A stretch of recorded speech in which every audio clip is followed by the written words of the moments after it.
A few weeks ago, a group of insurrectionists destroyed the Lithin. What the fuck, Danny? Lithin. It's Lithin. It's not that fucking hard. So, they're gonna drop this book on us now, aren't they? The Men of Lithan, which is a very interesting and convoluted book that was recently added in Genshin Impact, along with that new Moon Sister trailer. They really be dropping the biggest lore, while me and the entire family have been sick. So I have been meaning to talk about this book. And what's funny after reading this book and trying to place the context, trying to relate it to real events within Genshin, there are a lot of themes that I've been talking about on this channel a long time. The history of Teyvat with the primordial one, the first descender, the original inhabitants, the dragons, the old civilizations, how fate, Irminsul, and the constellations are all connected. So I'm going to break it down and give my thoughts on the book, what it's referencing, go over all of that, but before we do that, we have to go over the book itself. I was going to give a very brief summary of the book, but that proved to be actually harder than just reading the book in general. So I'm going to read the book, and I even got somebody special to read the book for me. But obviously, if you're familiar with the book, already read it, or whatever, feel free to skip ahead. I will leave a timestamp pinned at the top of the comment section. So without wasting any more time, let's get into it. The Men of Lithan.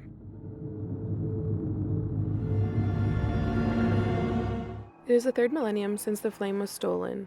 Since records began, there has never been an age as enlightened and reasoned as this. Even on moonless nights, the countless towering monoliths of the metropolis are illuminated by innumerable lights. The metal pipes that connect the streets and districts shine with a resplendent glow, the golden liquid flowing within, imbuing the city with vital energy. That aurate fluid is Lithin, the lifeblood of human civilization. Since the technocracy first discovered it 100 years ago, it has been the source of countless innovations, leading humanity into a new era. Automated tilling machines revolutionized farming, more than sextupling agricultural yields, while airborne shuttles soared into the sky, connecting the once isolated cities dotting the continent. The people of today can no longer imagine a world without Lithin. This applies doubly so for the rulers of the now interconnected cities. Lithin was first discovered in the ruins of the ancient settlement known as Natlanti, a city located deep within the earth, thus allowing for the mining of the substance, whose roots lie deeper still. As there was no way to drill so deep from the surface, Lithin production was concentrated in the hands of those who controlled the Natlantine ruins, the technocratic assembly. As demand for Lithin grew, conflicts arose between the cities over its supply and distribution. As disputes became ever more common and increasingly bitter, the specter of war grew even darker, enveloping the land. Though, at least for today, the residents of the metropolis have temporarily forgotten the shadow that hangs over them as they crowd the streets and plazas for the Continental Fair being held in their city. This grand event, organized by the Technocratic Assembly, is a celebration of peace and progress, showcasing the latest inventions and fruits of technological innovation. Even though these inventions will likely soon contribute to the growing arms race between the desperate cities, they still serve as temporary comfort to an anxious populace. That is, except for you. You feel no interest in the novel playthings on the show or the crowds who gather to gawk at them. The hustle and bustle of the fair only heightens the unease you feel at the decision to meet here. A few weeks ago, a group of insurrectionists destroyed the Lithin transfer hub into Sath before broadcasting a pre-recorded projection. Lithin is a demonic gift and that the technocracy are destroying the world. Apart from titling themselves as heralds of the Unenlightened, there was nothing to differentiate them from any other malcontinents. However, the ruler of the Sath declared that the insurrectionists had acted at the instigation of top figures within the metropolis in hopes to provoking war between the two cities, even going so far as to provide evidence showing that each one was a metropolitan citizen. In order to clear their name and defuse the situation, the metropolitan authorities requested that the Technocratic Assembly's intervention is to this end that you are here pursuing an investigation. My apologies, Mr. Detective, to have kept you waiting. This exhibition really is wonderful. It's been hard to tear myself away. Just as you are pondering the connection between these events, a short, rotund gentleman hails you from behind. It would appear that this is Accra,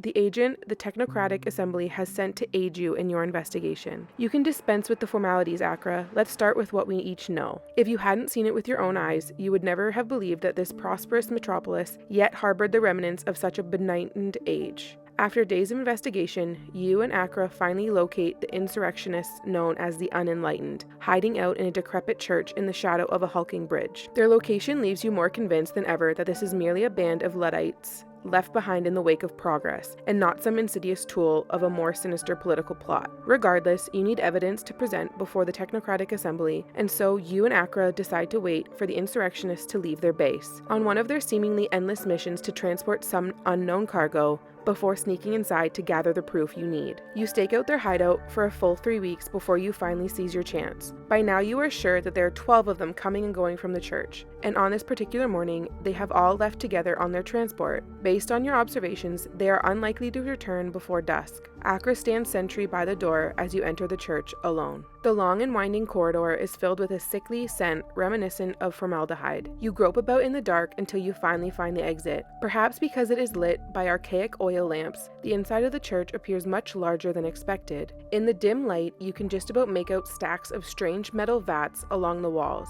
It must be these that the group has been transporting away. You approach the vats carefully, noticing that each one has a label stuck to it, all of them displaying the single word, ignorance. Perhaps this is something to do with some ancient religion, you think to yourself. Just as you are preparing to pick up one of the vats and take it with you to investigate, a pair of cold hands clamp down on your shoulders. Darn it! You and Akra had diligently staked out the church for 3 weeks, and only 12 people had entered or exited in all the time you were watching. Either this one had never left, or there was another exit you didn't know about. In your panic, you kick open one of the metal vats.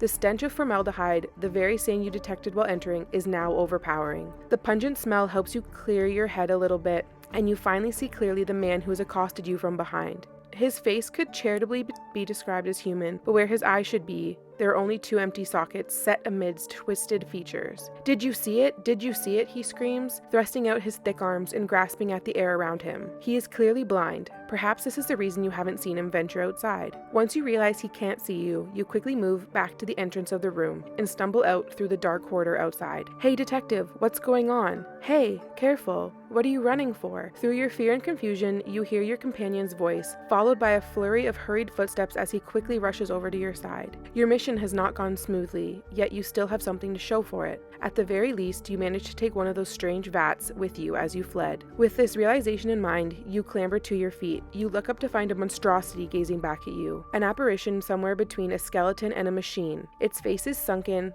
a pair of lightless, hollow eyes boring into you, and then a cold voice. "You saw it, didn't you, Unenlightened one?" A colossal head and slender limbs connected by countless threads to a seemingly reptilian body. What you are looking at is a human. It is the last specimen of its kind in the world. The monstrosity in front of you is gesturing to another creature floating in a nearby cultivation tank. Even though you have become accustomed to your companion's visage, you do your best to look away. The sight of its eyes still sends shivers down your spine. If this is a human, then what are we? You asked the creature that until recently you had known as Akra. Now that you think about it, it seems obvious that this would be merely a codename used in the Technocratic Assembly. By means of some unfathomable technology, the church is connected to Natlan. Perhaps every city has just such a place, somewhere to connect them in the dark. If you mean those that dwell on the surface, pugs, beagles, little gray men, we have had many names for them through the ages. But whatever you choose to call them, they are creatures we designed. Their biological functions are in perfect contrast to our own.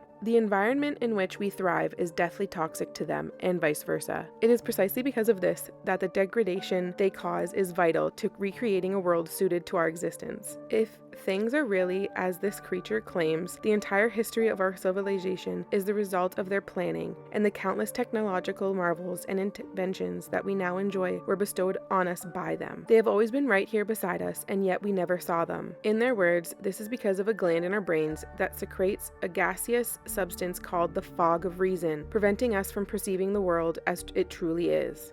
The only reason I can perceive this creature's hideous form right now is that I inhaled the gas known as ignorance, a substance that I myself had created in my previous incarnation. I still have one more question. Having given us Lithin, how can you guarantee that we'll destroy each other in a great war once it runs out? The miraculous energy source discovered amongst the Natlantine ruins is the energy-based form of these creatures. After their civilization had descended into a large-scale war that covered the planet in a hazardous substance, the surviving humans decided to transfer their essence into pure energy and store themselves in a biovault deep underground. Following this, they designed a brand new species, one that could survive on the polluted planet they had created. They hoped that this new species would aid in the biodegradation of the harmful substance until the surface was habitable again and they could begin anew. Yet that new world would have no place for their creations. Once the surface dwellers discovered Lithin and used it to advance their civilization, the ancient beings from beneath the earth would start to re-emerge. And so they wait for the day when surface civilization destroys itself in a catastrophe that will give them new life. Perhaps you've heard of the psychohistory, or probably not. It hardly matters. The point is, besides designing biological functions, the design of a species' history is also a simple matter of technology. The incessantly questing heart, the barely controllable greed, the drive for victory, it all leads them to the same inevitable conclusion. The unenlightened deny it, but that is only because your senseless morals have yet to be overcome by evolution. At long last, you arrive at the final room in the deepest depths of the Vault, where the last memories of countless generations of the unenlightened are stored. When the survivors of this ancient civilization decided to transfer their life forth into Lithin, there were those among them, though a minority, who resisted. They refused to abandon their individuality and merge into boundless singular wisdom. Because of this, they were labeled the Unenlightened. The majority were unable to deny them their rights, simply preserving them for this final room, allowing them to live out incarnation after incarnation among the life forms on the surface. Those who considered themselves enlightened believed that one day their brethren would choose to join them and return to the embrace of the whole. Indeed, you are the leader of the Unenlightened. You have witnessed the countless memories of sages who have established the codes of law, of poets who extolled the graces of virtue, and of warriors who fought against the oppression of tyrants. At the start of each memory, you see a huge figure cast its shadow over those who were exiled from the ancient city. The figure seems to speak, but you can no longer recall the words. All you remember is that you yearn for him. Perhaps every generation of the Unenlightened eventually returns here to give their answer. In that case, what will your answer be? Now it's pretty convoluted, right? Talks of a new species, the real humans, the unenlightened, this substance that is Lithin. The word Lithin actually comes from ancient Greece, which comes from the word lithios, which actually means stone. The technocracy, which is a word that means leaders of technology. In real life, the technocracy is a form of government where practicing experiments in science, along with engineering, serve as a nation's executive leaders, and this is referred to as the technocratic assembly within the book. Then there's obviously the unenlightened, which obviously is referring to ignorant people. And then the insurrectionists within the faction call themselves the Heralds, which could be a nod to the Abyss Heralds within the Abyss Order. But what I found the most interesting about this book is the reference of humans and original humans or real humans. Or true humans, but what are they meaning exactly? Well, like I've talked about in many videos, even a recent video, and something we've already known just by playing through the game, there was very ancient civilizations within Teyvat. The first humans that came here or were created here by the Primordial One or the First Descender, but before that there were dragons here. Now, we have very little context to this war. The Primordial One came, defeated the dragons, created the human realm, and created Teyvat to cater to humanity. Also created the Four Shades and Celestia. But the context of this defeat, this war, this battle, it's left ambiguous. We're left to believe that dragons were just here, bishops and dragons, roaming around doing whatever. It doesn't really tell us in great detail, but we've learned recently through Natlan that dragons were very advanced, had not too shabby technologies, advanced civilizations, culture, society. So the war between the dragons and the Primordial One probably looks a lot different than we originally pictured, with dragons themselves already hinted towards exploring outside Teyvat, and the book referencing a toxic environment for the original inhabitants, the original humans. This could be a reference to the light realm and human realms. Dragons having to adapt to many different forms, which we see a lot in this game. The book referencing a species underground waiting for the surface civilization to destroy itself, bring about its own demise, so they can re-emerge and reclaim the land. Dragons having to evolve to the human realm standards, mingling with a new species like we learned in Natlan. And that very cryptic line by the sage, putting their trust in humanity. And I'm more than certain that the true humans they're referring to is the original humanity. the first humans created on Teyvat, or brought here, that are clearly much different than the ones that are on Teyvat today. Plus, over the centuries, humans, dragons, elemental beings, long-life species have been commingling for some time. Then we know that there was a great war in the heavens, the War of Vengeance, or the first big war. Basically the first cataclysm, when Nibelung returned with forbidden knowledge and the Abyss. Around the time that the second who came to Teyvat. This is when the Abyss was introduced to Teyvat, during the Second War, and the original civilization or the unified civilization fell around this time. Khaenri'ahs down the line researched Irminsul as well as came across the Abyss and looked into a new power source. And like I've talked about on this channel a lot, dragons probably influenced khaenri'ah in many ways, since dragons and Khaenri'ahs have a lot in common. A lot of the same grudges. The people of Enkanomiya, Sarami Island, Dragonspine, all of the old civilizations were also part of this unified civilization. But once Enkanomiya sank into the watery abyss, they had no god to worship until they came across Istaroth and Orobashi. Now, something else I've talked a lot on this channel too is why Khaenri'ahs were so different than the rest of Teyvat, so advanced, off the radar. It's because Teyvat functions like a computer, like a hive mind. Irminsul is like a giant computer database. I've said this, and everyone is programmed within it, along with people's constellations and the stars. Their fates, their literal fates and destinies are manipulated and controlled within the false sky, within this giant arc that is Teyvat. Hence why the waypoints in Teyvat make up characters' constellations.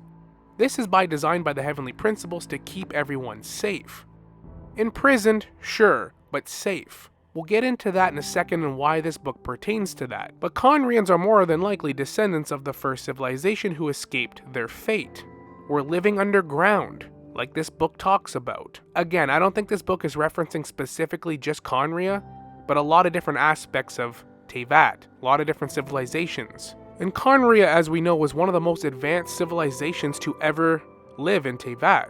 Almost equally as advanced as the old dragons were back in the day, and the unified civilization that lived a long time ago. Somebody else that came close to this advancement was King Deshret, which is why he has such crazy technologies within the desert, all abandoned but can be awoken. He is somebody that also defied his fate, defied the laws of Teyvat. King Deshret openly rebelled and refused a gnosis from the new regime after the War of Vengeance, the new Celestia and the Archons, the new system essentially. And we all know how that turned out for him and his people. But what about this Lithin? What is Lithin? I think Lithin is just the word they use in this book for energy, power, a power source, elemental energy, phlogiston, khaenri'ah technology, the art of khaenri'ah. Anytime in Teyvat a civilization has peaked, it comes to ruin. And this has happened in every single instance you can imagine. All this talk of designing a new species and history being controlled by those who have tremendous technology and live outside the hive mind or the collective. This book references a lot about being in a hive mind, the collective, punishing people's individuality, unification being the only way to break free and gain freedom, or even survival for that matter. Look at Deshret's civilization. René and Fontaine tried to dissolve the Fontanians in order to avoid the fated prophecy but failed. Look at King Remus, created the Golden Symphony, harmonizing all wills to break the shackles of Fortuna, but also failed. The list goes on. And the curse of the wilderness or turning into hilly trolls seems to be a phenomenon triggered once a civilization reaches a similar level of advancement. And that advancement is directly related to the control of energy and data of Teyvat, or as the book says, Lithin, an energy source that's the common denominator when it comes to Lithin, and every single nation that has stepped out of the collective in Teyvat's history. Just look at the last Lantern Rite Festival with Hu Tao that suggested that the ley lines will still reject the original humans even if the Night Kingdom is separate from the main Irminsul system. This could also be counted for Khaenri'ahs who are more than likely descendants of those first humans, not part of the current system of Teyvat. And the current civilization of humanity was created after the Great War. I have a video in the works, and I don't want to spoil most of it, but it talks about visions and what their true purpose is. It is essentially recruitment to help the heavenly principles fight the threats in the abyss. Visions are referred to as a gift from the gods, divine acknowledgement. What it really is the heavenly principles injured from the first great war and asking for help. That is exactly what it is. But it can only be certain individuals. To overcome the previous problem, Celestia used dragons as a foundation for the second batch. The current humans of Teyvat were created after learning from their mistakes, the Great War. Humans' arrogation after being segregated, trapped within this world without knowing why. Yes, it's for their own good. And this whole system controlling people's fates in literal minds through Irminsul and the constellations in a never-ending samsara to protect them, but humans are going to be humans at the end of the day. They're going to rebel. They're going to want to break the shackles and secure their own freedom, even if it damns themselves and everyone in the process. That's humanity for you. But the mistakes could not be made for the current civilization. They might even be fundamentally different in biology and makeup. And to overcome these problems, Celestia used dragons as a foundation for the second batch, hence the allogenes that can use elemental energy, which are specific people that are sought out for specific reasons, which I have a whole video I'm working on that I want to go over with visions and the whole lore behind it. But this is a tool and a means to fight back the abyss and the threats. But notice that most humans alive today have no idea of the old civilizations or their origins. They essentially are ignorant to what is going on in the bigger picture. And the very idea of creating humans yourself, artificial beings, is strictly prohibited and frowned upon, like Egeria giving humanity to Oceanids, or Khaenri'ahs creating humans like Albedo and Scaramouche. And Irminsul, like I said, a database, basically a supercomputer hard drive to store backup human consciousness in case of a world-ending event occurs again. And the whole civilization of humanity, the whole reason the primordial one came in the first place and brought humans with them, can be restarted. Literally the equivalent of saving your data, putting it on a USB stick in case your computer crashes or Teyvat ends. You can plug it in and re-upload. Hence people's fate, the samsara, certain individuals being picked as allogenes or vision bearers. Everyone's collective brain, mind, memory data, all connected through Irminsul, and if tampered with, you can literally erase people's memories of one individual, like what happened with Rukkhadevata. It is all essentially a failsafe for the second wave of humanity, after the first catastrophe happened in the War of Vengeance. Being integrated into this system of Teyvat is what I would think the collective is. And the unenlightened are those that try to step out of it, see the bigger picture, see the false sky, the facade, see the way that Teyvat is actually set up and functions, see it for what it really is. And anyone in history that ever did ended up dying. And if you think about it, this whole concept makes sense with Khaenri'ahs too, since they're probably not compatible with the new humanity in Irminsul. And the ley lines, they were never really meant to be underground in this really advanced civilization being part of the new world, the new humanity. And Renova tried to make them immortal with her curse, to alleviate their suffering and to preserve the original creation of the primordial one, since Khaenri'ahs are more than likely the descendants of the original creation, like we talked about, evolving. And if dragons are behind Khaenri'ah, then technically, indirectly, they started a second war of vengeance, also known as the Cataclysm, like the book says, retaking the surface world from the new humans. And most of those civilizations I already talked about, whether it be the old civilizations that lingered long after they should have, Enkanomiya, or the people like King Deshret and King Remus, they obviously had an inkling of the truth of Teyvat, and how the current Teyvat rejects the old humanity, or anyone that isn't compatible. And you notice that every single civilization tried to create artificial beings, puppets, mechanical beings, and these beings could survive. And why people like Rhine-Daughter studied the art of Khaenri'ah, creating artificial dragons and people with tremendous potential. And all of the shades and angels of Celestia along with the Moon Sisters were created to guide humanity in the original civilization. As Renova told us, it's cumbersome work. And then Malwika hints towards a lot of resentment between humanity and the gods. So I really do think this book is referencing pretty well every single civilization or individual within Teyvat's history that tried to go out on its own, advanced beyond the norm, break away from the collective, the hive mind, the system, the fate, the samsara, and each and every one of them self-imploded over time, which is where we're headed now in-game with Nodcry and the Fatui Harbingers. hinted towards trying to harness the power of the Frost Moon, one of the 3 moon sisters in Nodcry, and foreshadowed to do what exactly? Oh yeah, foreshadowed to burn Irminsul. The moon and Irminsul, 2 things heavily connected to how the world functions now, with current humanity, and everyone's collective fate.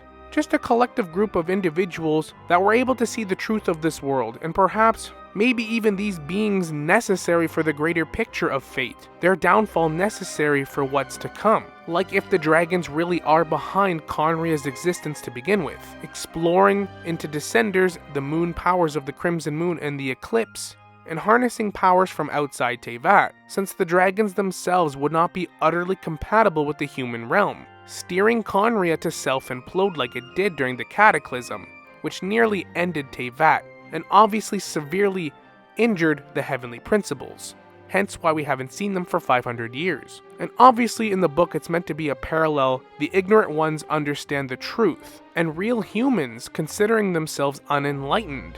In the book, Akira explains the questioning heart, the barely controllable greed, the drive for victory, it all leads them to the same inevitable conclusion. The unenlightened deny it, but that is only because your senseless morals have yet to be overcome by evolution. Akira believes that the synthetic species are ruled by selfish desires, and that this inevitability leads to their own destruction. The true humans allow the unenlightened to repeatedly reincarnate with the expectation that these ignorant kin will eventually return to the collective, which is technically true. Whenever somebody steps out of line, history corrects itself. You return to the collective. And the Archons, in my opinion, are here to uphold that new version of the collective. But yet Akira is unaware that you, the leader of the unenlightened, received a strange vision at the start of each memory. Which really does make sense for the Traveler if you think about it, because the Traveler is the only one in the game, being a Descender, being compatible with all the elements, all the cryptic lines throughout the story so far. If there was one unenlightened individual that could break the fate of Teyvat, it would be us, right? Isn't that where we're headed with this game? Isn't that the end game? So I guess to really simplify it, the Lithin they're talking about is a power source that each individual civilization throughout Teyvat's history used to be unenlightened, with usually one really unenlightened individual leading the way. And then it all goes to shit at the end of the day. For the most part, this could be elemental energy, but it could be phlogiston, like I said. The knowledge and power that khaenri'ah used for their magnificent marvel of creations, creating life and technologies unheard of in Teyvat. All just so that the surface beings can destroy themselves and the ancient beings beneath the surface can reclaim the land. And if you think about it, Simulanka kind of briefly summarized this book in a way. You had the real humans, which was us, our little group of companions. You had the dragons and paper animals, birds, etc. And then you had the artificial humans and toy people within the main city. Now that's not to say that I think the current humans in Teyvat are actual artificial humans, all of them. But I do think they were created as a second batch of humans, and Teyvat completely revamped after the Archon War deliberately to restart, try again, and avoid the same mistakes made by the first civilization, the primordial one, and just the absolute catastrophe that happened with the dragons. Since the dragons did exactly what the khaenri'ahs did, both having their own cataclysm, but now controlling fate through the constellations in Irminsul, it is pretty hard to break away from the heavenly principles and the rules for Teyvat's own protection, and the original humans eradicated. Only, not all of them were they? Preserving forbidden knowledges that are punishable by death and lingering resentment, something the old humans and the dragons have in common. Not only that, but the game even tells us that the old civilizations and dragons have even had offspring together. We learn that in Khaenri'ah. As for why the primordial one has done this from day one to begin with, I've talked about that topic in so many videos. But to summarize, it's the Abyss, it's the threats out there. Whatever's out there in the Hoyoverse, we don't know what Teyvat's connected to. The Abyss is talked about in other games. The Abyss connects many worlds. And the original humans or the primordial one for that matter, are technically aliens. So beings coming to Teyvat from outside Teyvat is a common thing. Beings coming to Teyvat and establishing these laws and rules means that there are significant threats out there, and we know one of them already, the Abyss itself. It destroys everything it comes in contact with. It corrupts and turns even the most powerful celestial beings hostile and mad, going insane and self-imploding. It manifests the worst out of everyone, and nobody's immune no matter how powerful. These drastic measures do make sense for the perspective of the heavenly principles. It's all about being part of the collective, the hive mind, not the unenlightened, which is exactly why we were prevented from even leaving Teyvat in the first place, the first thing we ever experienced in this game. Obviously take this with a grain of salt, because this is my best to interpret a very convoluted book. I know this book has a lot of other references of different movies in the real world and things like that too, and it's very difficult to pinpoint exactly what they're talking about, but this is my best summary of what it is, what this book is hinting at, going off of old videos I've made in the past, and new things we're learning in game. It kind of goes along with what I already feel Teyvat actually is as a world, as a timeline. So honestly, I found this book very interesting. And you know, the Masters of the Nightwind are the ones that actually made this book.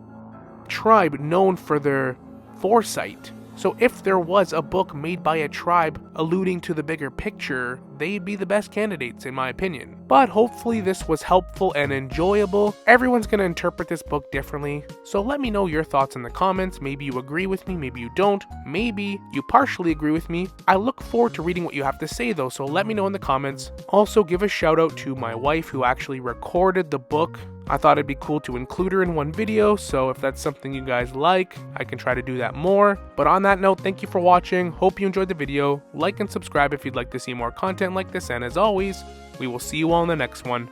Later.